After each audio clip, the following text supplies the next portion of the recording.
Welcome back to Raw the Podcast, where we're sharing real conversations to build community. I'm your host, Allie, founder of TheCheekyClean and Conscious Cart, empowering consumers to live better and longer in a toxic world. And I'm so honored today to be here with Becca Gordon. Becca, welcome to the show. Thanks for having me. Thanks for being here. Yes. Becca is a mom of two, an entrepreneur, and an authentic voice in our community. Thank you. And I am so excited to have you on. I asked you to come on because I've been following your content now for a while. Well, we met because 2 years ago, which is actually kind of crazy how time flies. Yeah. But, I did an event at Bloom Social House, which you own. Yes. An event space. Yep. And it was really like the first kind of like only event I've done. You won the giveaway. I won the giveaway. That's what it was. Yeah. Yes. I was trying to actually think about this on the way here. I was like, when did I meet Allie? Yeah. So I won the giveaway and you hosted that beautiful dinner party. Yes. It was all clean. And I wanted to show the community that living clean, whether it's ingredients and food, the candles that were lit, the entire ambiance can be fun and cool and aesthetically pleasing. Absolutely. And you did such a good job on that. Great time. Like I felt like, cause I had just gotten divorced and I felt like that was like my rebirth party. Like I was sad I couldn't come. I know. I had something. Sorry, I'm probably going to hit this like 13 times. You'll get used to it. Okay. So yeah, that's when we met. And then, you've had other events and there's been other things that Bloom over the years. It's really kind of become a nice hub for entrepreneurs in the community, business owners, women. Yeah. Do a lot of networking events there. And we just had one last week. That was great. And it's so funny. Like sometimes it's 90, sometimes it's 70, sometimes it's 25. Last week, it was a smaller group. It was a really nice group. And I felt like it was just everyone connected really nicely. And I said, the reason I do them really is not for me anymore. I feel like I have a solid group, but it's to watch people go back out into the world and then connect. Like all of a sudden I'm seeing people on social media, like this person's helping this person with socials. This person and this person are collabing on an event. This person created flowers for this event that so-and-so was talking about. It's very cool to see those like connections come to life. Yeah, it really brings people together. I mean, I had Dr. Madison Lagarde on because we met on the panel at Bloom, so it's just like, and Cleveland is such a 1 degree of separation. So when you can attend one of those events that, and sometimes honestly, the smaller, the better, in my opinion. It's like you actually get to know people. Yeah. And it's a little bit more genuine. It's funny. I was like, I love our ones that are 70 people and I love our ones that are 25 and 30. They both serve a great purpose. So they're both great. Yeah. So if you ever get the chance, definitely come to one. Yeah.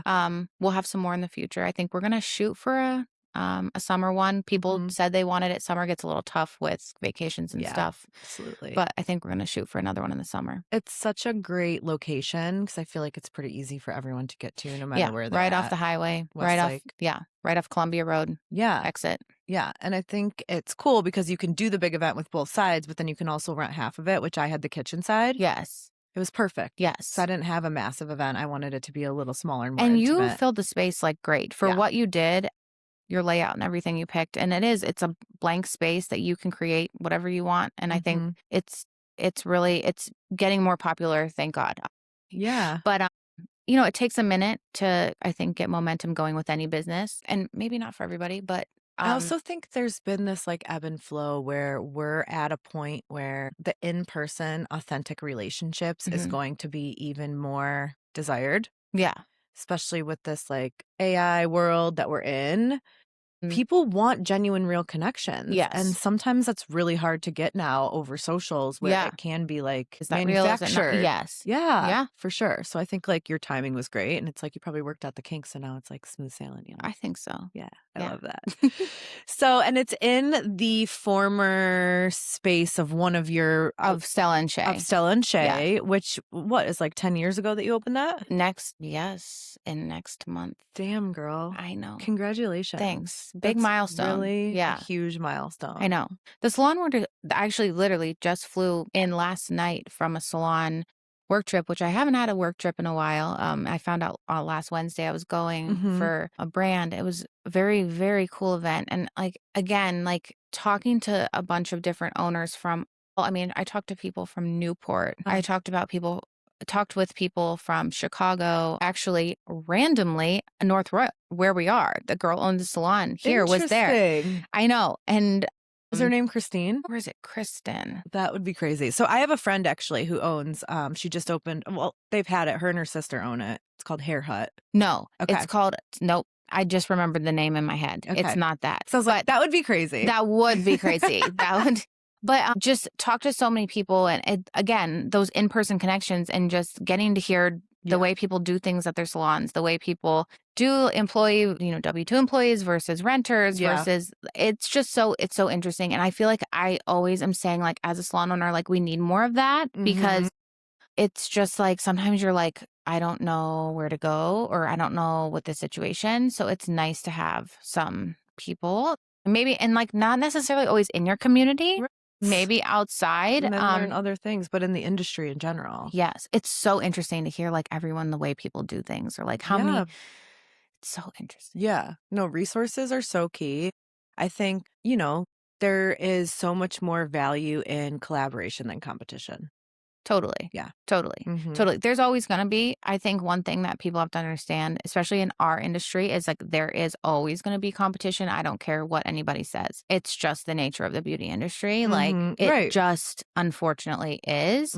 However, I do have a handful of really wonderful owners that I can reach out to when I'm having an issue or just like I'm stuck. Hey, like, is this a weird idea? Is this a good idea? I mean, after 10 years, I feel like I do less of that now. I find like, I feel like finally I'm like, where is your heart? Or like, what direction are you going? Yep. And that's probably the direction you should go. Yeah. So I used to interview people and, I'd be like, I think they're going to be great. And then I'd be like, oh, well, in the interview, I didn't really feel that way. And then I'm like, why did I hire? And then like 3 months later, they were gone. Yeah. So now I've just changed everything. It's like really like if it's, that stupid saying, but like if it's not a hell yeah, it's a no. Yeah, but it is true. It really so is true. Like it is. Like sometimes you're just like, And I actually think it is a much higher cost to not say the no off the get-go. Yeah. Because then it's like time, money, energy, wrong fit. Yeah. Like it ends up being this whole thing when it's like if you just like trust the no from the start, you save that whole learning experience. I've definitely got better with that with hiring. Yeah. People is a whole thing.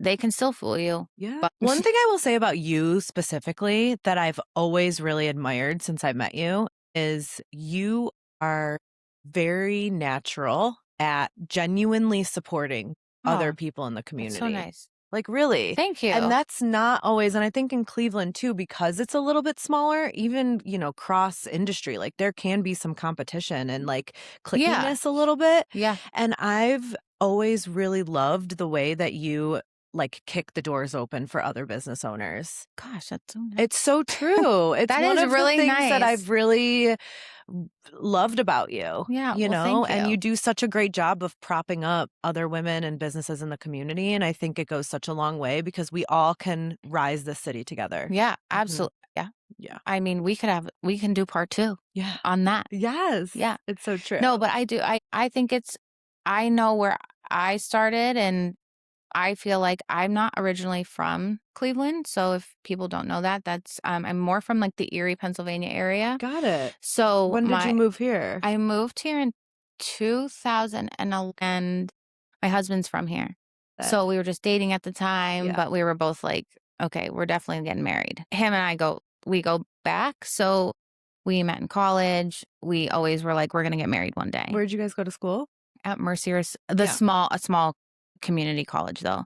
And like, we dated other people, but we were like, we're going to get married. Yeah. And like, here I am. Married. Yep.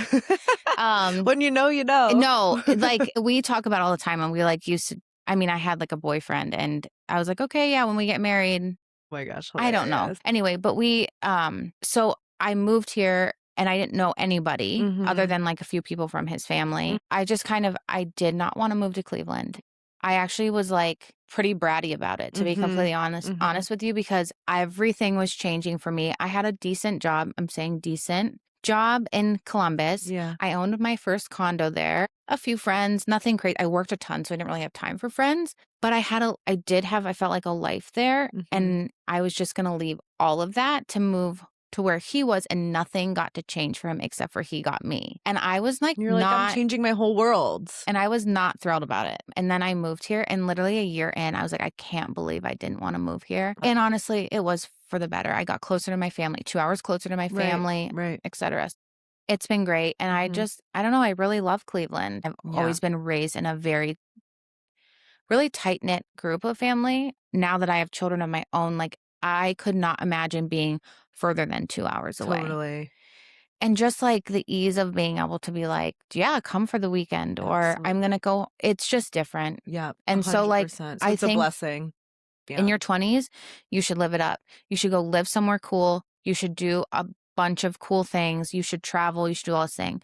In your 30s, maybe start getting a little bit serious about settling down, etc. And then I don't know what 40 holds, because I just turned 40 like 2 weeks. Happy birthday. 40 is the new 20. I actually. Is it? Okay. Because I don't even want to say it like that. Like, 40 is, I think, cooler than 20 because, well, for me personally, like my 20s were like chaos. And mine I think were chaos, but fun. But I think there's something so cool about like being rooted in yourself and secure, and this love that you have and what you've built.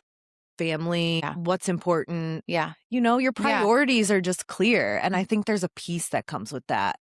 That is so cool in your 40s. Okay. Thank you. Because I'm still unsure about it, but I can't really change it. No, you can't change it. And honestly, like, if you want to get real woo-woo, like, time doesn't matter anyways. It's not real. Okay. Okay.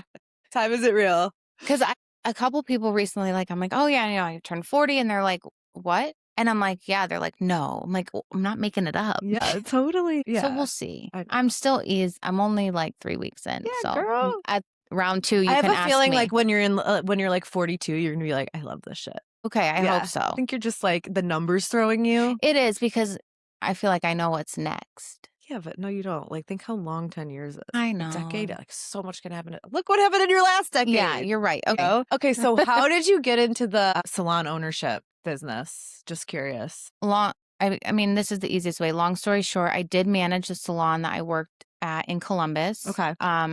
It was primarily nails, high volume walk-in salon in a mall. After 6 months, the manager moved. I wasn't making a ton of money. You know, I owned my first condo. Like, so I did have legitimate bills to pay. I also went to cosmetology school later. A lot of girls go like in high school, which is incredible. We can talk about that at another time, or like right out of high school. I was like 22 or 3. And so I just was a little bit. So then I, bought my first condo. So I had a mortgage to pay, and I was like, I don't really know what to do. And my bosses and I talked, and they're like, do you want to be the manager? We'll pay you salary. It was not a lot of money, but the fact that I had set income was huge for me. I still worked other jobs too. Yeah. I've always, up until I owned the salon, I worked several jobs always. So I was working a couple jobs, and then I managed the salon I managed it for 2 years. I think I was there a total of 2.5. And then I moved to Cleveland. And then I took a break from salon stuff. And then come to find out, there's a salon down the street looking for a nail person. And that's a whole nother long story, but I ended up renting a space there, and I was there almost like 3 years on the dot. Doing nails. In a tiny, tiny, tiny little room. Just me for the most part. We started talking about kids. Yeah. And I was like, how am I going to pay my rent and be on maternity leave? And then I'm like, well, if I had a 5-chair nail salon, then there'd be money coming in, even if I was off. And I could maybe like not work 60 hours a week or whatever I was doing, 50, And so that's kind of what sparked the interest. And I always actually wanted to own a salon. But then when I started renting, and I was kind of like doing my own thing, working 3 jobs, but I was just like, this is fine. Like, I can take off when I want. We can like go on a trip when we want, like that kind of stuff. And then I was just like, you know what? I think it's time for a switch. Yeah. So that's kind of how it came to be. You had some of these skills that I think allowed you to step into that kind of a role. I always tell people this because they're like, oh, like you're how did you know you wanted to own a business one day? I was like, well, the first sign should have been when I was running a babysitting camp in the summers at my parents' house. Yeah. And I'd hire my friends to work there. This was very illegal now. You cannot do this now. They would drop their kids off for 3 hours, $40 for the whole week. And at one time we had like 35 kids. Now, granted, there was like 5 of us. Yeah, but like, and my mom was there. My mom was there like in the house, like looking out the window. Like, so I did that. I bought the snacks. I planned the arts and crafts, made the schedule. And then at the end of the week, I paid all my friends. And back then, like when you were like 13 and 14, $200. Yeah, girl. Like pay my friends like $200. Like you could buy a new pair of Etnies sneakers. Yeah. So this was like in you from the beginning. Completely. Yeah. 100%. And I actually do think that's a thing. Yeah. No, I do. My dad was an entrepreneur. And actually, it's really funny. My mom and I were talking one day. I'm like, do you realize like all of us siblings, we all kind of I think when you come from a family where it's normalized, you have a higher risk tolerance. And entrepreneurship, you have to have a high risk tolerance or you can't do it. Yeah. Period. And I think that's a little bit of what I've struggled with because I was kind of raised differently where it's like you follow the like corporate plan and that's security. So it's been this like real having to get comfortable with being like, no, I'm going to figure it out and go all in and see what happens, Yeah. But it's like when you're seeing other people do that and it's like they figure it out. Yeah. It gives you this idea that's like, yeah, we can do this. Yeah. I feel like people look at Stella and Shay, they're like, oh, you've had so much success. And we definitely have, but like we have had so many failures. Really? Like I opened a salon in another city for 10 months and it was a flop. Right. Like now I laugh about it kind of because I'm like, but like also like huge waste of money. Yes. A loan that, it took me a very long time to pay off. Also, I had to pay to get out of my lease. That will be part 3. Yeah. Okay. So we have a lot to talk about. So anyways, I'm so interested in just like people who've built businesses that are quality and standing over time. That's actually not why I invited you on. No, I know. We said we weren't even going to talk about that for that long. I actually asked you to come on because you've really been shifting your focus and what you're sharing on your personal page. And a lot of it is about becoming a mom now. Yeah. And you have 2 beautiful daughters. Thank you. Which I'm obsessed with their names. Thank you. Same here. Okay. Birdie and Olive. Yeah. So freaking cute. Twins, yes. Twin girls. They're absolutely adorable. And so behind the scenes, kind of like seeing you at events and whatnot, like you had shared a little bit about going through this adoption process and, but there wasn't a lot that you could really talk about for quite some time. Yeah. And then when you could, you've been really like trying to share this journey, which I'm so inspired by because I feel like a lot of people don't talk about it. As we were talking before we got started, there's so little information out there in the scheme of things when it comes to fostering and adoption. So little. Everything that you can find is like not really raw and real. This is like so loaded. When we started our journey, I knew one person that had adopted a child. Okay, I knew 2. One we really went to and we're just like, can you walk us through this? Like, what does this look like? What we started with and what we ended with could not have been more opposite of the journey that we thought we were going to have. So, but starting to share this has been really eye-opening for me. I think it's been eye-opening for other people. I think and it's nobody's fault. Totally. Nobody's fault because there's things I know nothing about that I would just like make assumptions about things that because I don't know anything about the topic. Right. But the things that people would say to us that they would think were just so wrong and just like so off. And it never really offended me because I'm just like, you don't know. And then like people would be like, oh my God, this is so interesting. Like, thank you for sharing about it. And I've had so many people reach out to me and say like, hey, we're thinking about starting this journey. Is there any chance like you would be willing to like get coffee? I'm always, yes. Yeah. When? Yeah. I'll clear my schedule. And that's why I wanted to bring you on because I think that this could be a way where, hopefully you can send this to people and be like, here's like kind of the basics and my story. Yeah. And I share little bits. So if you follow me on social media, you'll see like definitely little bits. And like you kind of have to go way back because it was a long process. But I've really started thinking about like, I should do like a series now of like part 1. Like, this is how we started and this is how this went. And then like part 2, because sharing like, it's so, I mean, we could do this in 10 parts. It's so long but there's so much to it. And really when if you don't know, like, I don't know, you're just like. So I've always been, I wouldn't say maybe always, but I would say since I lost my parents in my 20s, I've been really drawn soulfully to adoption of some sort, fostering of some sort, because in my 20s, that feeling of not having my parents on earth anymore, this like untethered feeling is so hard to describe. And I can only imagine. I mean, I'm so lucky that I had through my 20s with them, you know, and I think about so many kids who don't have the stability or don't have their parents biologically or whatever it may be, that, you know, could really use that love and help, and how powerful that can be, and how many children are in that space. And so like when I was married and we started, you know, you always think like, okay, we'll be pregnant in 5 minutes, and it doesn't work like that. And the people that it does work for like that you just maybe don't say it out loud. Maybe don't say it out loud. And maybe just be like, we're just really grateful. Yeah. Instead of being like, ugh. I know.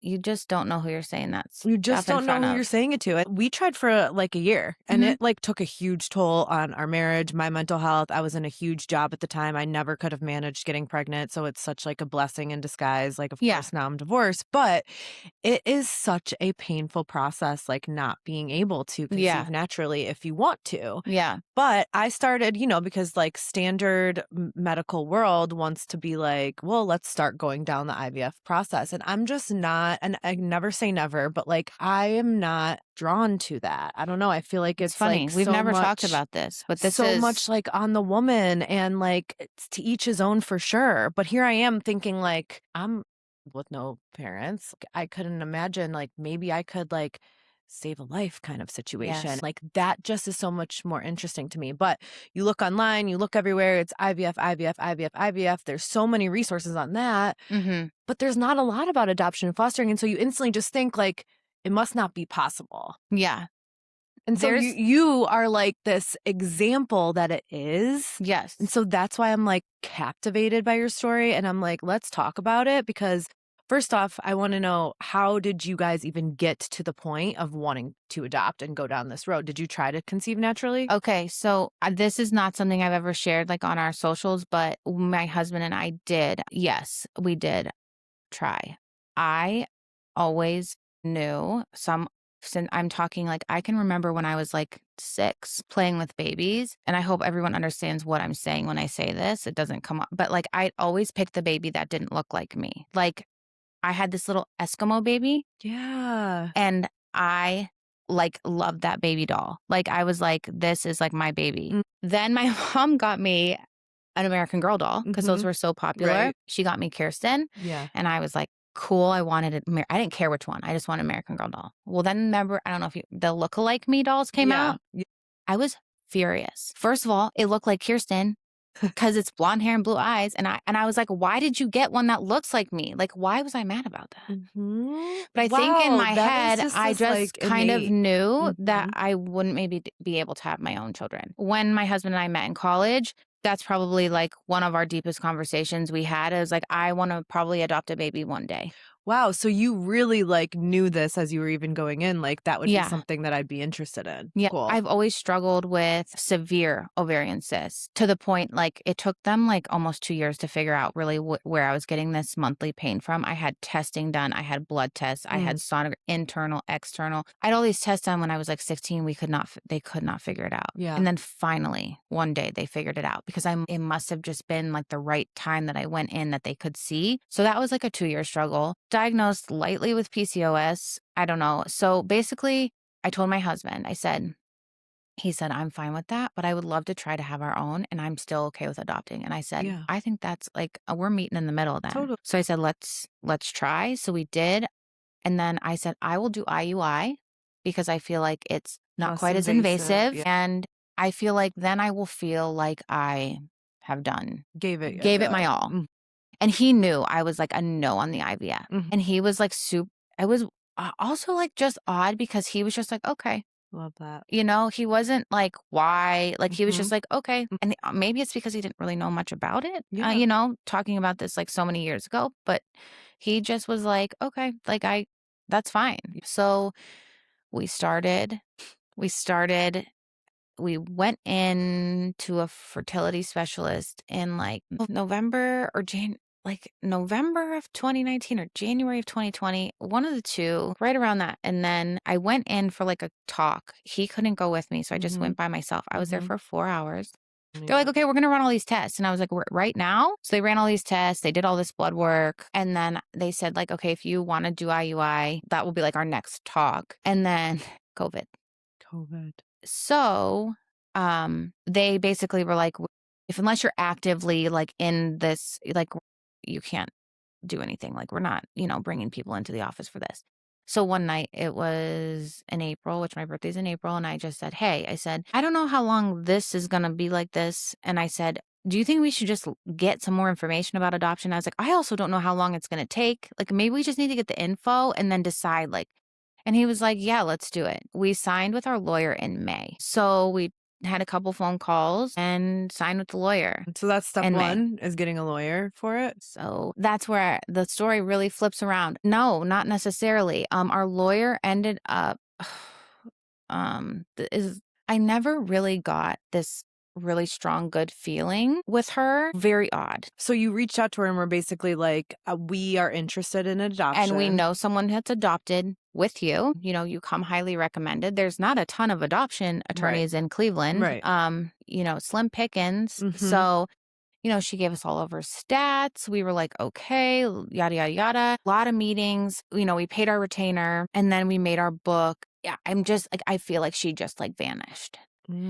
I was in Africa and I would email the office any movement. Like, I don't need to know that someone came in and didn't pick me. Right. So, okay. Just to kind of like walk through the process. So you are working, basically her job is to like be the go-between between like an agency and you guys? No, not necessarily either. So a lawyer can represent you. A lawyer can represent the birth mom. The agency has to hold your home study. So you have to use an agency for your home study.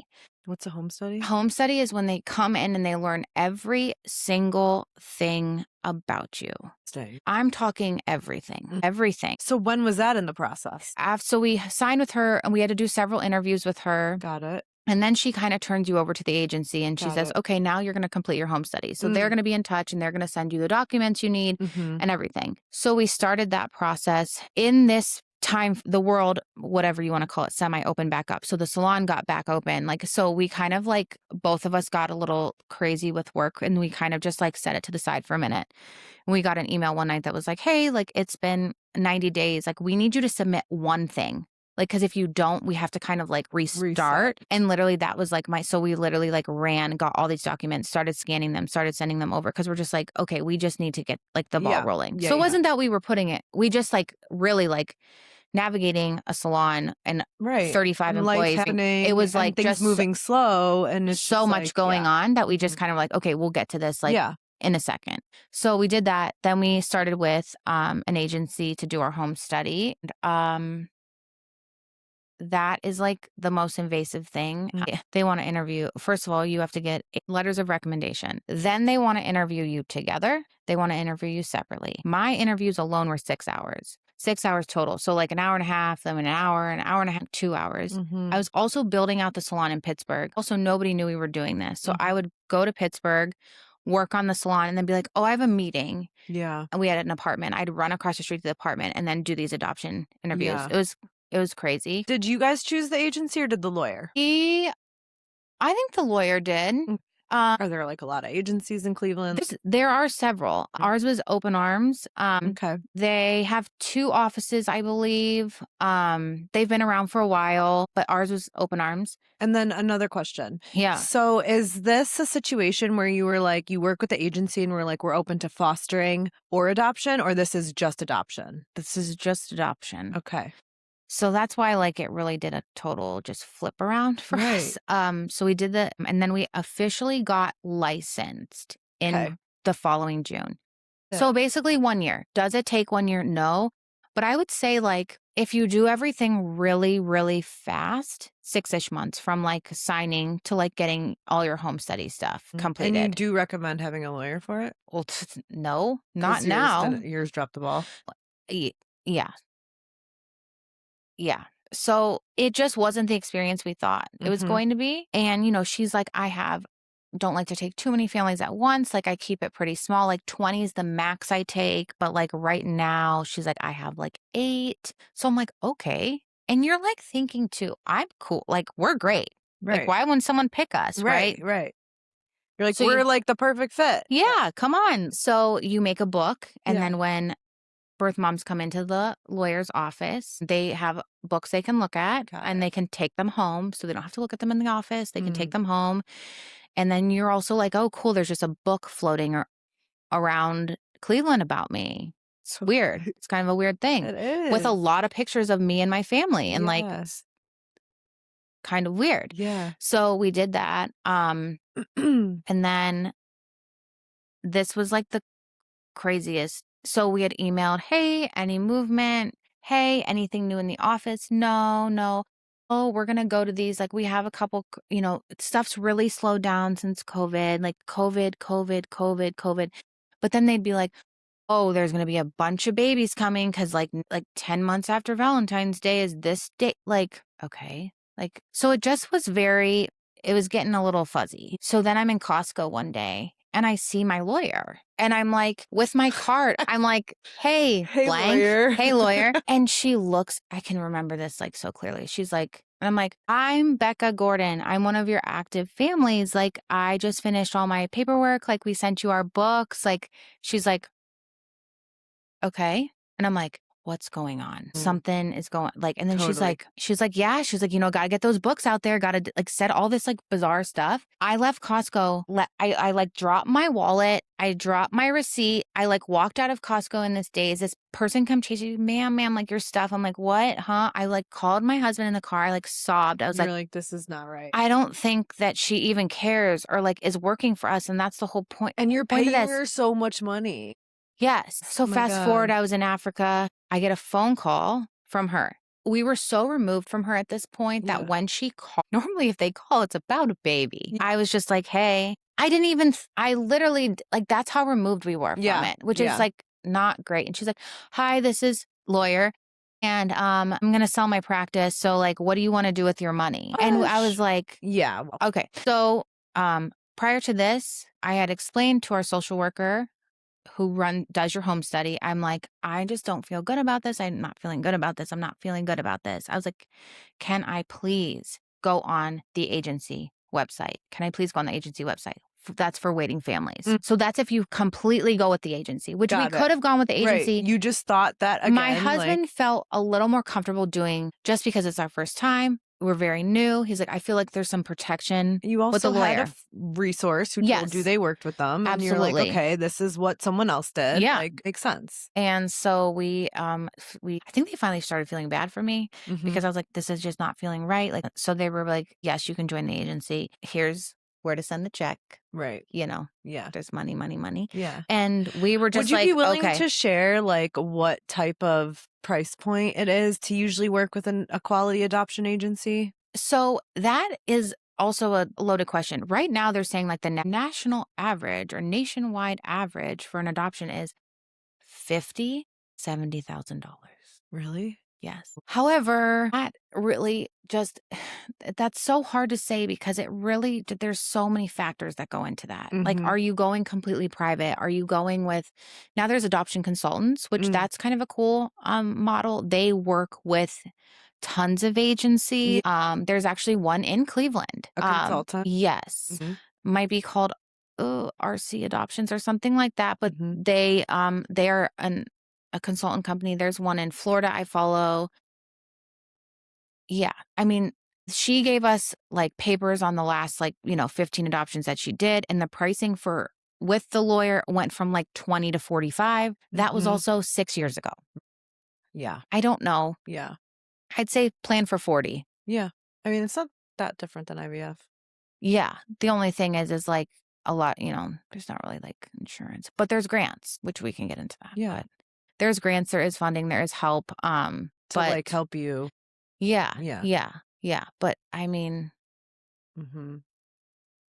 yeah, but to get on the I think I agency would do website, the non-lawyer. I can't. The lawyer. I think the consultant sounds good. The consultant is good. I don't know. I actually started when it was getting fuzzy. Yeah. Because that's, I feel like, the only way to describe it. I started kind of like doing some research, reading the websites, reading just like, okay, what exactly do they do? What is this? And I did fill out like a questionnaire and just was like, this is kind of where we're at. Yeah. And they were very nice and got back to us. And they're like, we can absolutely like schedule a call and, go over our services. And I think with anything, it's like having a professional to help you navigate the process who's astute in the industry. Yeah. Would be incredible. Yeah. Instead of like a lawyer who has a totally different vested interest. Yeah. Potentially, or background. Yeah. I don't know what happened. It was so strange to me. And I was just like, we just had to move on from it. Took our retainer, what was left, back. And that was just it. It was just so strange. Like, okay, we did like all this work with you. And then you just were like, and then she goes, oh, well, if you want to keep the money here, like, I don't really know. You could go with who like buys my practice. Okay. So now you're working with the adoption agency directly.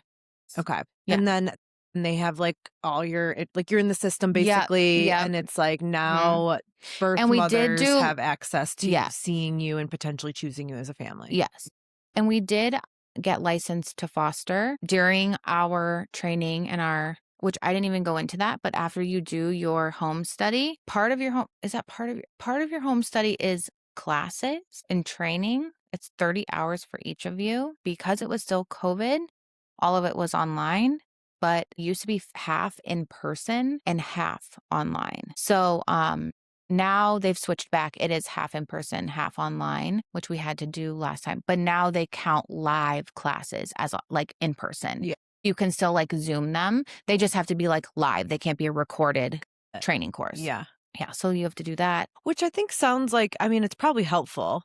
I actually think like everyone, even biological parents to be, should have to do something like that. My husband's the biggest advocate about that because it's such a change. He really will tell people, he'll be like, I knew nothing about trauma. Right. Nothing about children with trauma until these classes. And now he really like picks up on a lot of things that I don't think he ever would have without, I think that's cool. think it is really good. And I think it also helped him get a little bit more open to the idea of everything. Yeah. Like I think it really did help him. And we say it all the time. We're like, why can't regular parents take they should. They should. Yeah. Yeah. So is this a situation where you guys were like, we want a baby? So ideally, we said infant up to 3. However, we were licensed up to 6. Okay. We were very, very open on our sheet. They also make you fill out this sheet that I think this is the worst part personally of the whole thing. You fill out a sheet. It's like 3 pages front and back of what you are okay with. From race, drug exposure. Some questions are beyond an infant. Like some of them I was reading and I was like, what? And they were like, that's for, an older child, if they were coming from a very abused situation, like they might have these things. That was actually like very, very difficult for us. Yeah, it wasn't great. And the social worker came and we were like, can we go like walk through this with you? She was like, absolutely. And she's like, you also have to know that it's okay to like know your boundaries. Like these things are hard to talk about because I never wanted someone like be judgy for it, but I knew I wasn't going to be a stay-at-home mom. My husband works. Yeah. And so a medically compromised child that I would never want to bring a child into my home, but then have someone else have to have like a 24-hour nurse. That you wouldn't be able to give the care for. Wouldn't be raising the child.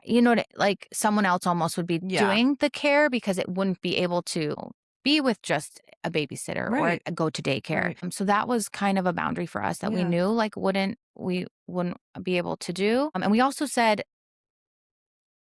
this is our first, so we want to But really, there was not a lot that we said no to. Yeah. And the thing about saying no to certain things is, okay, let's say drug exposure, right? So if you check like none, good luck. Good luck. 100%. Because if that mom goes in and she says, they say, have you used? And she said, and they say, have you ever? Right. Have you ever used? And she says, in high school. Right. Then they're like, oh, well, she probably did. Or like, did you, right. It's do like X, Y, and Z? technically drug exposure. So yes. So we were like, didn't check any. We were like open on all that. Yeah. It doesn't mean that you're good, but it's just, you have to know that could be a big part of it. I think it's important to like bring that up because it's like you do need to like really think about it in full of like what you're capable of. Yeah. What you've, I think it really takes parents who have become pretty healed and sure in their own selves too. A lot of people carry their own traumas. So it's like if you're going to bring a child into your life and into your world, you want to make sure that you can be able to be that support for them in the way that they deserve. Yeah. Instead of it being a situation where none of you guys can handle it. So I think it's important to like understand, what does that look like? Yeah. What are you ready for? Yeah. And have the boundaries that make sense that you're not ready for. And I mean, that was really difficult for us because the questions on there, like, I can't even say them out loud because they just make me feel like, but some of the like stuff about abuse and stuff, like kids coming from that, it's like, it is so, like, they actually had on there, like, would you be okay if the child had a history of abusing animals? Because sometimes, and I was like, and in our head too, we're also thinking like an infant. So we're like, what? And she's like, this is for all I also children. think it's important too. You guys were first-time parents, but there's also people who have other children. And so then you have to like make sure that this is going to be a conducive environment for the family as a whole and not going to be creating more trauma for anyone else. Yes. So it's a lot to think about. 100%. Big deal. It is a huge deal. Yeah. It's a huge deal. So you guys, okay, during the process, how did like fostering licensing get brought up? So, okay. So I will back up. We did have cases brought to us. There was 2 cases we were very close with. One, I would say we were like, I don't know, halfway. And ultimately they didn't pick us. It was also a set of twins. Wow. Yes. Really difficult. Again, we had to go through a lot of questioning with that. Like, they're like, okay, so baby A is going to probably be in the NICU for 2 to 3 months. Who's going to go home with baby B? And, it's like you're put on the spot to answer these questions, but like they want to know. Like, and you're just like, I'm like, I found out about this like 35 seconds ago. So I'm like, okay, so probably my mom would come to help and like we would just take shifts and we have this big support set. Like, I feel like people would jump in. Like, then they get to a point where the parents wanted a letter from everybody they were considering. So we had to write them a letter. I still have it in my phone if you ever want to read it. But we had to write them a letter. Then it was like 2 weeks. And then they were like, just so you know, they didn't pick you. And you're like, okay. Oh my gosh. You're like, that has to be so devastating. It's weird because you're like, I don't know the child. Right. And something is coming, like, something is coming, but you're also like, you're just like, is this it? Not? I feel like it might be the same as like, is this the month I'm pregnant? Right. Is this the month? And like, is this the one? But it's also a little more invasive in a way because it's like a conscious choice of like, it's not you. And you're like, what is wrong with us? Yes. Not just like the chemistry's off. I'm like, why? Yeah. And then again, it's like, and of course they can't tell you anything. Yeah, exactly. They're just like, okay. Yeah. Then we got a call. We got an email before I was leaving on a retreat. We got an email that was like, we have a very unique situation. We have a family member that reached out to us that is taking care of a child. Always very, very like vague. This would be not a very traditional situation for us, but we wanted to like reach out to you and see if it was okay if we shared your info with her, the family member. Of course. So I literally got that email like the day or 2 before I left. No, maybe a couple days before. And then I think I followed up before I left and was just like, hey, is there any? And she's like, no, sorry. Like, we don't have any more information. It's kind of like a unique situation. Like, if we hear anything, like, we'll let you know. Well, then I'm sitting in this conference and I see the number come up on my phone and I'm like, oh, my God. And I like jump up like in the middle and like run outside and answer the phone. And I'm in California. Yeah. In Palm Springs. So like not the easiest place to get to. Totally. And she's like, do you have a second to talk? Yada, yada, yada. The situation we emailed you about, like she picked you and wants to meet you. And like, of course, I'm like hysterical. I'm in California. Chris is in Cleveland. I have to get home. Like, you're just like spiraling, Spiraling. So I'm like, yeah, let me, call Chris. She's like, take your time. I call him. I can't even get words out. I'm like, he's like, what is wrong? Like, is something wrong? Like, are you okay? And he's like, okay. And we had to get on, then we got on a call with them together and they gave us the most information that they could. She really wants to meet you guys. And I was like, well, I'm in California. And I was like, I can get on a flight. So I can be really transparent with this part because I feel like people should know. So to get on a flight, I found a flight that left in like 3 hours. I had to pack my stuff up, which I actually think I left like a chunk of my stuff there. When I got home, I think my flight home was $2,100 because it was in 3 hours and didn't have that many options. I showed up at the airport. I had like a 6-hour layover somewhere. And I told the guy at the counter why I was flying home. And he's like, I got you. He's like, let me get you on a better flight. So he got me on a better flight with like a 2.5-hour layover. Right. Everyone at work thought I was still in California. I felt like I couldn't tell anybody that I was coming home. Got home. And then I think 2 days later, we drove to Columbus and met. It was an aunt that had the baby. The most emotional, like 3 weeks of my life, up and down, up and down. She picked us, then she said no, then she said yes. When you met her, did you meet the baby? No. Okay. No, and I never saw a photo. So I think that's for the best, even though like she's like, so weird, he looks like you. And I'm like, you're like, okay. And he was 6 months old. He didn't really have a name. So it was the aunt that had him. Her sister struggled with addiction. And long story short, they had reached out after he was born and were like, you're like the family that can you take him? Yeah. So she did his withdrawal and like we could tell how much she loved him and like she cared for him so well. It's like I can't get too much into it, and we just were back and forth with her for so long and we were like losing our minds and finally they're like, okay, like this is a go. Book an Airbnb in Columbus. Like we'll do, we're going to do this very easily. Like you'll spend a couple hours a day with him. Slowly you'll spend more time. And we contacted a lawyer there because now this other lawyer is gone. So we did very odd situation, but my assistant's aunt is best friends with this adoption lawyer in Columbus. So we connected with her and just were like, she's like, if you need me, I'm here. Like, whatever you need, I'm here. Booked an Airbnb for 10 days in Columbus, got everything like sorted at work. And the agency was just like, we don't really. Were you in Columbus? No, we didn't go. Okay. You were like, yeah. So we were like, forth, like waiting to get this process going. And finally, we were just like, we don't know what to do. And the agency was like, we also have to kind of tell her because she's not like a client. We're like kind of like facilitating this for her. We have to get to a point where we just say like, hey, like you have to kind of, and ultimately it didn't work out. It was pretty rough. I think. Hard. And no, we were very, very adamant and honest with her about the fact that I was like, you can be in his life. Columbus is a 2-hour drive for us. Like my family is so accepting. Like if you want to come up for a holiday, come on up.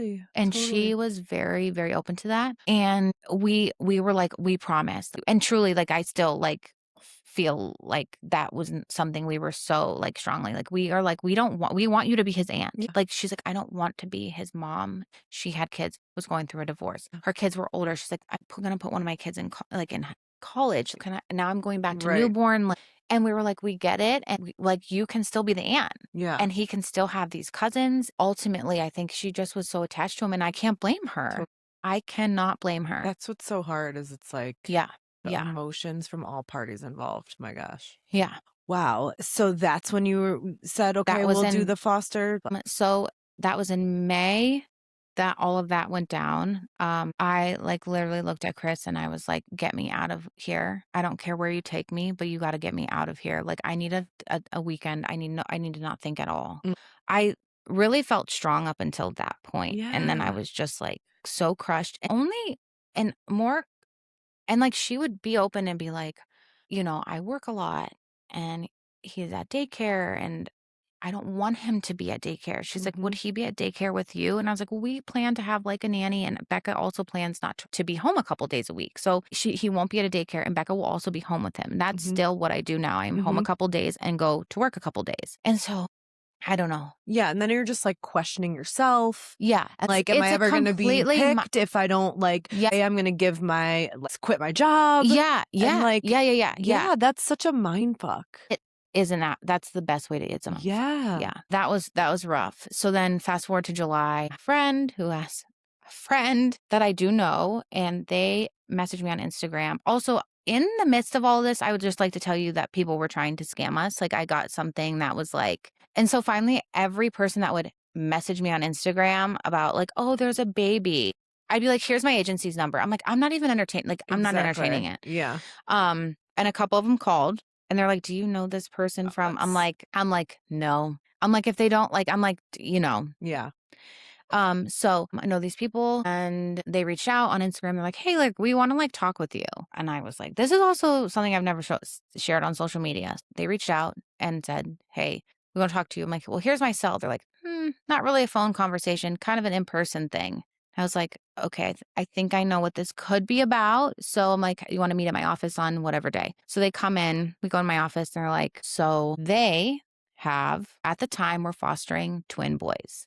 And they said, hey, our birth mom is pregnant again with twins, and we can't have 4 children under 2. Would you be open to fostering them? And I was like, okay, what does this look like? I'm, which also, oddly enough, the month prior, May came around when we got through that. June, I sat with my thoughts and I was like, or should we just be foster parents? Like, and should we just be a safe place for kids in the middle of like what they're going through? Maybe that's what we're meant to be. So I feel like the universe had some sort of plan here. And I'm like, okay, I'll talk about it with Chris. They're like, I'm like, what do I need to do? They're like, send us like your license, your, all your paperwork. Like you have a certificate, obviously, like your agency info, your social worker. I'm like, okay, got it. So we do that. We chat a little bit.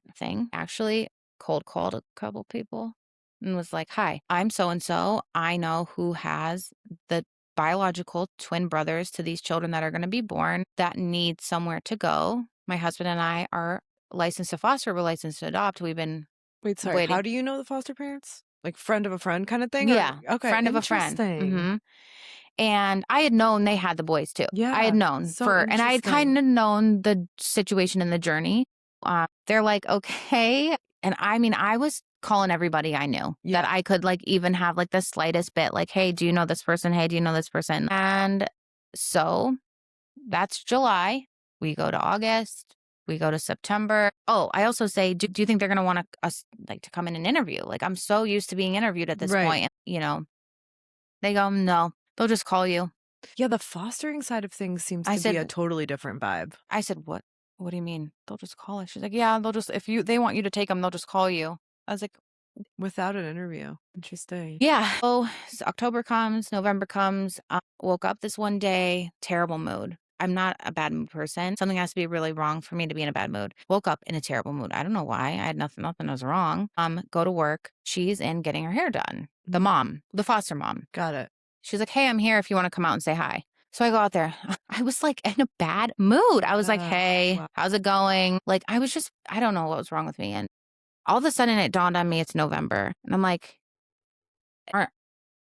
aren't those babies supposed to be born soon? She's like, I don't know. She's like, I heard she was getting induced last week. I heard she was getting induced on Friday. I heard she was going in. She's like, I have no idea. And I said, I was like, okay. I was again, in such a bad mood. And I was like, I've like had it at this point with this whole situation, I think. And I walked away and she's like, she just yells across the lawn, like, still rooting for you though. And I was like, I like turned around and looked at her. And I was like, yeah, would be a Christmas miracle, right? They were born that night. Oh my God. Yeah. Wow. Yeah. So, and then not even 2 days later, day later, hey, do you know about this? I can't even repeat the call because I'll just sob, but you have 5 minutes to say yes. Oh my God. It's tomorrow. So, yeah. So then all of a sudden you get these 2 babies. Yeah. So I called Chris. I was like, hey, do you remember the situation from the summer? Like trying to like spit out this. And he's like, yeah. I was like, well, they want us to take them. And he was like, okay. Like, and I was like, he was like, when? I was like, tomorrow. Oh my God. And I was like, this was at 3:45. But as crazy as it is, like all those other situations prepared you to be ready in this moment, which I think is so cool. And like, I mean, the thought of saying no was like, where would they end up? Right. Like, I think also I will say the foster moms that have the boys, I think if they had nowhere to go, would have taken them. I do not think they would have just let them. I think they would have either found another family member or, mutual friend. They're wonderful people, and I don't think they would have let them just obviously. But like, yeah. So the next day they were at our house by 1:00. That's so wild. Yeah. So this is crazy. I mean, the whole thing is crazy. CPS brings them to your house, which I thought we were gonna have to go to the hospital. They're like, nope. I went to Target in the morning. I had to get stuff. I was terrified I was gonna see a client with a cart full of baby stuff. I saw one client that has twins. Right. Nothing is random. Right. So we're pulling out of Target. The phone rings. Hi, they call it like the CPS crisis hotline or something calling. We have baby A and baby B that are ready to be discharged. And I was like, I'm thinking this is going to be at like 7 p.m. And they're like, yeah. And I was like, okay, I'm leaving Target right now. They're like, do you need a little time? I'm like, nope. Where do I need to go? And she's like, oh, no, you don't have to go anywhere. We're going to bring that to you. I'm like, oh my God, side service. Wow. So we went home, showered, got dressed. My few people that knew were like, we have a photographer sitting at Starbucks because you need pictures. Oh my. And so they dropped them off at our house. It's not funny, but like they drop these babies off at our house and they give you a paper and we're reading it. And we're like, 2.5 days. They're not even 3 days old, which is rare for twins to not spend time in the NICU. Yeah. They're usually born early. There's tiny, and sometimes it might be 2-3 days. Yeah. These babies were like ready to go. Wow. So I'm like, they're not even 3 days old. And we're just standing in our house. They're like, the county will call you next week. Okay. So now we just have these babies. It's like, what? What is life? Yeah. Wow. What is life? Wow. Yeah. Oh my gosh. So then walk us through the process from, first off, like, was it so challenging or did you kind of like, any baby's challenging, but did you guys kind of like fall into this rhythm naturally with them? Yeah. I've never seen Chris like scooped the one up and was just like, and I was like, he'd probably held like 5 babies. He was just like, yep. Like, it was like for him, like, I wasn't worried about me. No offense, honey. But like, he grew up with tons of cousins. I feel like he's a boy. Like, and it's like when you have like the normal birth, you have 9 months of this like lead up. Yes. Of like, okay, like, yes, you're mentally ready. Yes. This is just like overnight. And he just like took to it. Yeah. Naturally. He was just like, okay. It was amazing. And so, but like, are you guys concerned that the babies can be taken back? Yeah.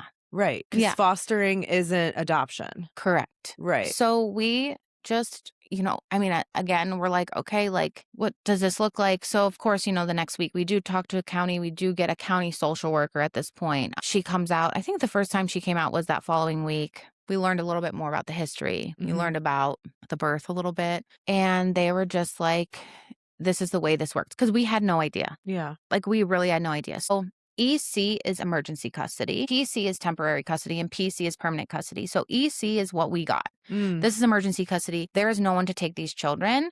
Here you go. Yes. Temporary custody is what you move into when the birth mom or birth parent is working a plan. So this is a plan that's decided by the county and the social workers. So whether it's mental health services, counseling, therapy, a checklist of things like, having a home address is really important. Having somewhere to live that also is safe for the baby or the child to come into. But like the birth mom's desire is to have the babies back in her custody, or maybe not. So it depends. Okay. I would say it depends. But they're trying to work the plan towards that. Yes. And then permanent is like she's willing to let it go. No, permanent is something that's decided by the county or the state, that it is not in the child's best interest to stay with the birth parent for extensive reasons. It's not just like, oh, they didn't show up one time. No, this is like a very serious thing. And that's when it goes to PC, which means permanent custody is now granted to the county. Got it. Okay. Now the county will decide. So the county might decide that, the child might be going to a family member. It might be staying with the foster parents. So there's so much in between this, but so we went to court. We did visits. We did do a few visits. Yes. Yes. The birth mom? Both parents. Wow.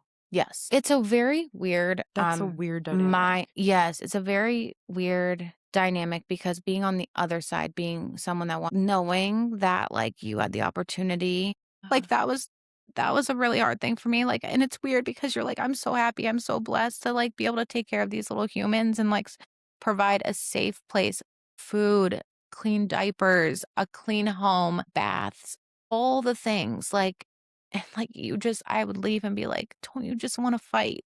Don't you want to be better? That's like just like something I probably really never talked about or shared, but it's like, it's a weird thing. Like, I just be like, I would almost leave mad. Like, I'd be like, so visits did happen.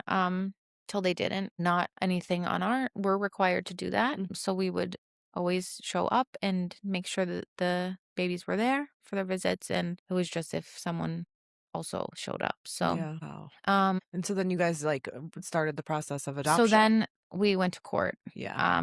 Which we just were there just to say like, we're the foster parents and we're happy to support these children in this journey and take care of them and love them and do the best we can for them. And they decided it was about 2 weeks, that it was going to permanent custody, which now meant the county had. It didn't mean anything for us. Right. It just meant that the county. So we were one step forward, and then one day we had a call and they're like, okay, so the purpose of this call is we are going to talk to the both of you and basically interview you. And then we're going to hang up the phones and then we're going to decide if you should be their parents, which mind you, they didn't tell us that. So we're like, okay, this is it. This is our chance, which we knew we like nothing. So they asked us a bunch of questions and they're like, all right, we'll let you know. So we're like, okay.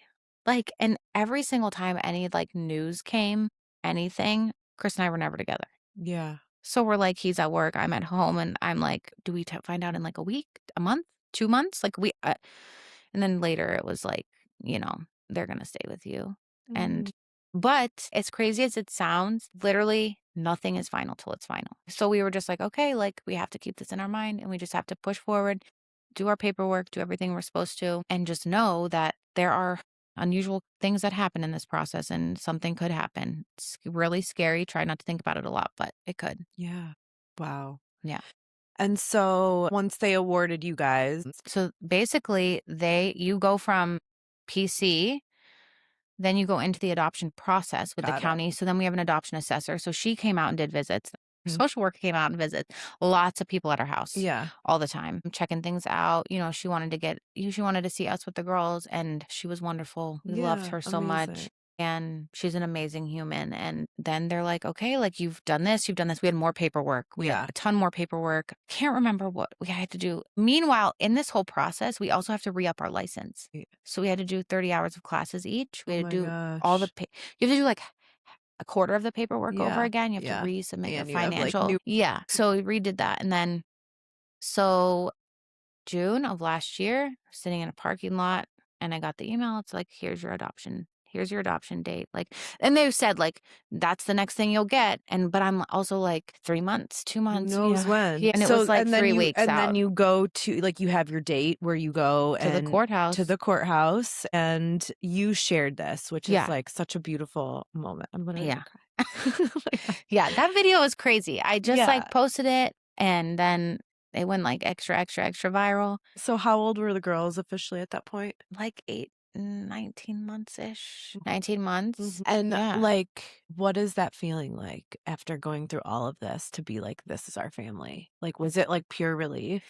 Like, So my assistant came, like, we had, like, a lot of people in the courtroom, obviously, and, my assistant came and she's like, "Becca, I could see it, like, your body change, like, in front of me." She's Yeah. like, "You just look like you just, like, your whole body just changed, like, in that courtroom," when they were like, "This is, like, final," and it's so happy, but it's also, like, sad because you're just like, there is a mom out there that, Yeah. Yeah. but also, like, I just feel like if you don't fight for what you want in life, period, it shows a lot about you, and that's a hard thing, and I'm glad that my husband and I could step in, Yeah.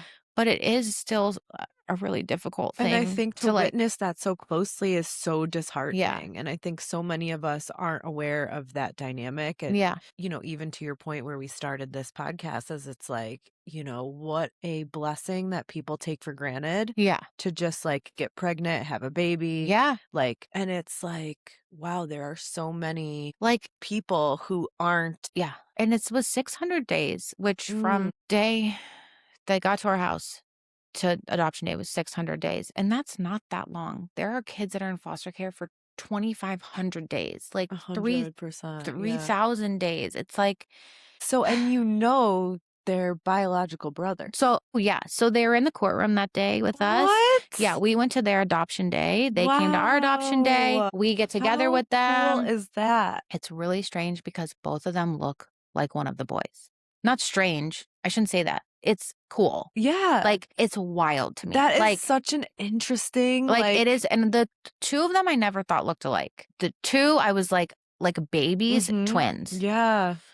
And I was like, I don't see the other one. I don't see the other. On the adoption day, we went to lunch after, had like a little celebration, and there's a picture of the two of them. And they like sent me all the pictures like later that night, and I almost fell over. I was like, look at that.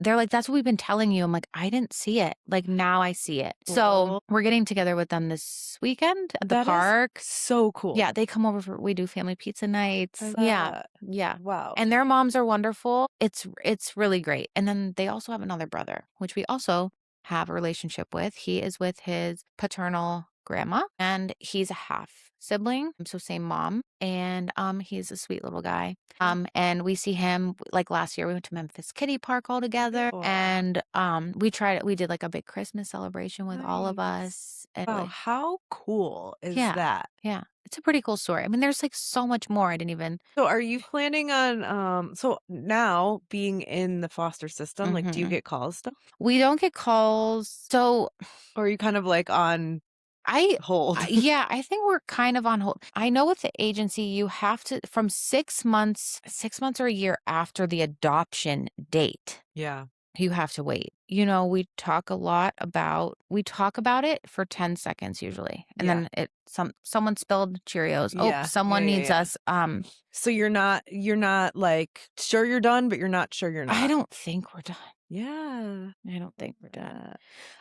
Well, I know you're not done sharing about this. No. Because I really do feel, Becca, like this is your like calling. Thanks. Is to share this with the world. It's Yeah. such a beautiful story. Thank you.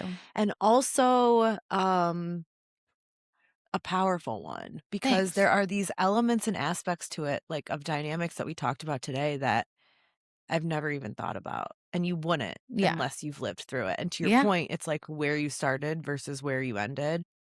17 detours, like not the process you thought, not linear at all. And it's learning how to navigate that. Would you tell someone who is interested to do the fostering off the bat?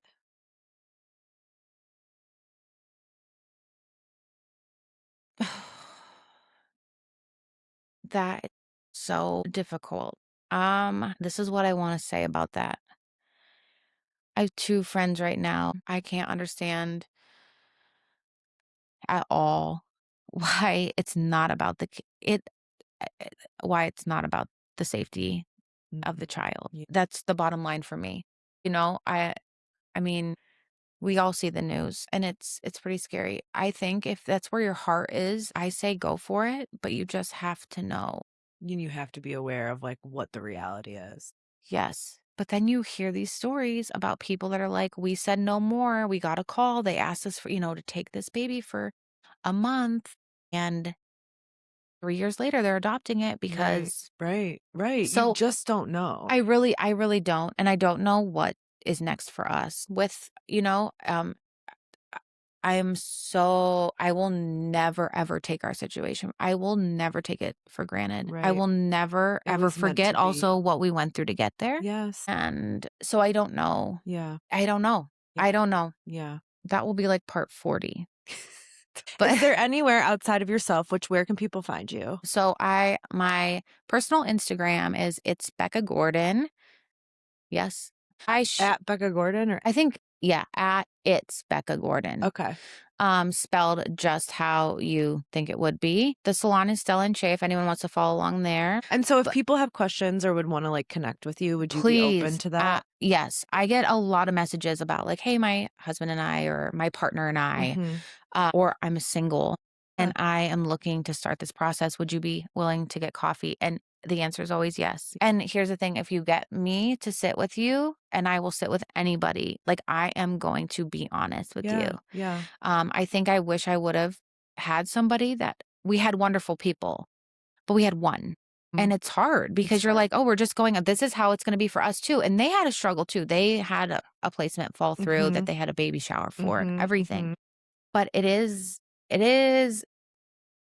I sense hard. an informational type, I don't know, I event actually, of sorts. Like yeah, I almost think like you should utilize Bloom and like do yeah, something of like adoptive foster parents or those who are interested in and like learn experience and yeah, start to build a community yeah, around it because I can also imagine how isolating it can feel as then a new foster parent. Like you've probably slowly built this new yeah. And community. I didn't know any other foster parents Yeah. other than the twins' moms. I don't think I know any. Honestly, thank God for them Right. because they really were, on our rough days, they'd be like, it's okay.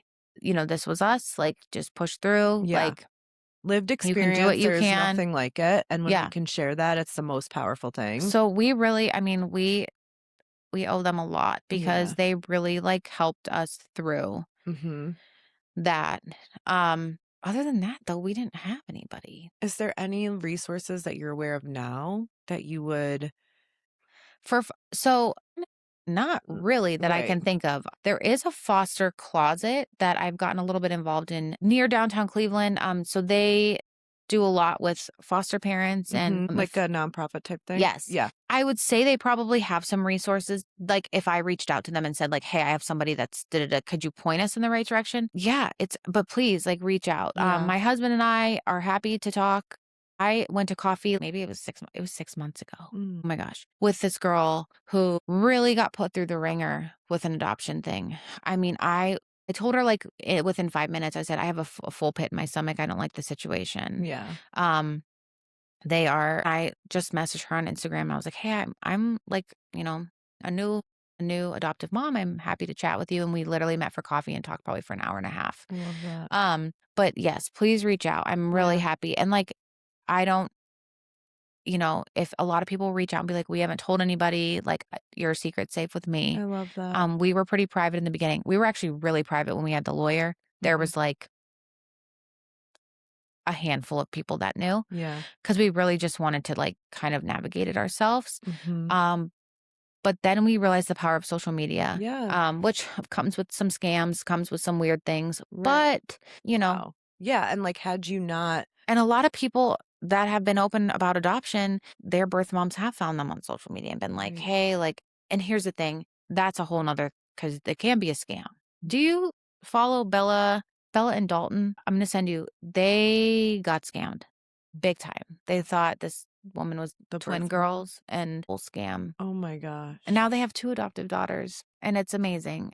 Oh, Yeah. so yeah, it's like again, the double-edged sword of what social media is. It can be this like powerful Yeah. space where you can connect with other people on the journey, but you have to use discernment Yeah. and resources, Yeah. people like yourselves who can also help you because you're in such an emotionally heightened space that I think you're Yes. like, oh my gosh, what is this? Yeah. But Yeah. like always be aware that there is a formality process with it. And if it sounds too good to be true, it probably is with anything in life, sadly. Yeah. And I'm sitting here and thinking about all this other stuff. Like there was another there was another baby at one point that somebody reached out about. That was a legitimate baby that we talked a little bit with the family. And that was just a situation that was like really difficult. We found out that the baby was in a foster home with 14 children, but they were going to adopt. If it was an opportunity that they were going to adopt this child. And they were basically giving the family that was like, we can't take the child, but we would love to be, assist in placing the child. They were like not really like entertaining that. I don't know.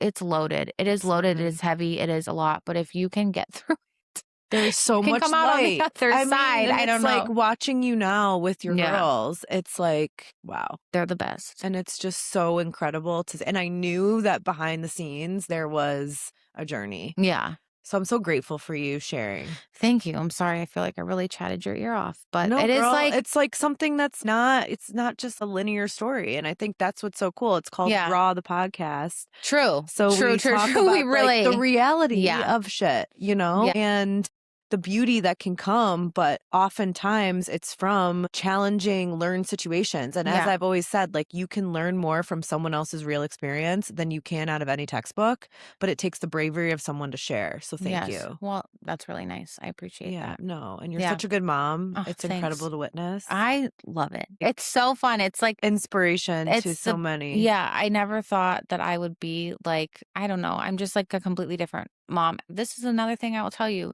Don't decide what kind of mom you're going to be before you're a mom. Right. You just don't know. Don't be like, I'm going to be this kind of mom. I'm not going to do this. I'm going to only do this.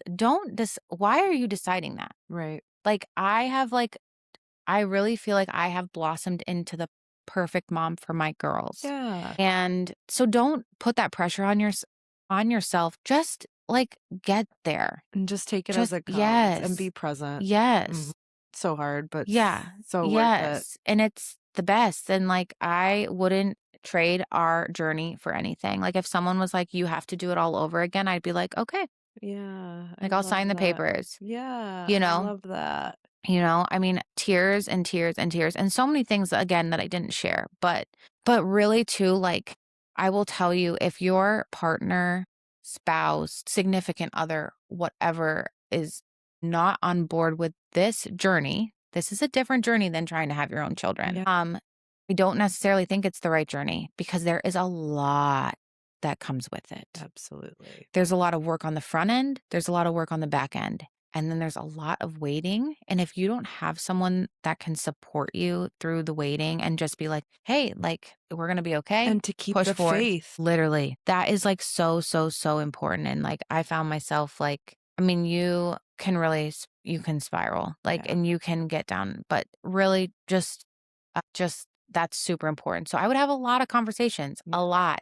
Carve out time. Listen to this podcast with your significant other. And then we'll go to coffee. But no, thank you for having me. No, thank you. I feel like I've shared a lot on social media, but there's a lot that people don't know. It's easier in long form content to actually like understand the dynamics. Yeah. I mean, I feel like I've gotten so much more of a holistic view of not only adoption and fostering, but like your journey in itself. It's really beautiful. Thank you. I feel like really honored that you asked me to do this. Oh my God. I'm so glad you said yes. I thought you'd be like, I don't know, because it's personal. It is personal, but honestly, I feel like if people don't share their experiences in this, because you do see a lot of amazing stories online that are like, we adopted and we have this beautiful relationship with the birth family, and it's like sprinkles and rainbow, and that's not, that's what we thought we were going to have. Right. And so I was like being mentally prepared. I was like, we're going to, treat the birth mom like she's family, and we're going to like give her the opportunity, and we're going to give her resources if she needs them, and we're going to do whatever we can. It's just not the reality in that's all okay. situations. And that's okay. But like knowing that is a powerful thing. Yeah. Yeah. Yeah. So thank you, Becca. Yeah. So grateful for you. If you guys liked this episode, please like and subscribe on YouTube, Spotify, or Apple, wherever you listen to podcasts, and connect with Becca. Yeah, stay connected with us. And the whole purpose is to help you live better and longer. So thank you for being here. Becca, thank you again. Thank you.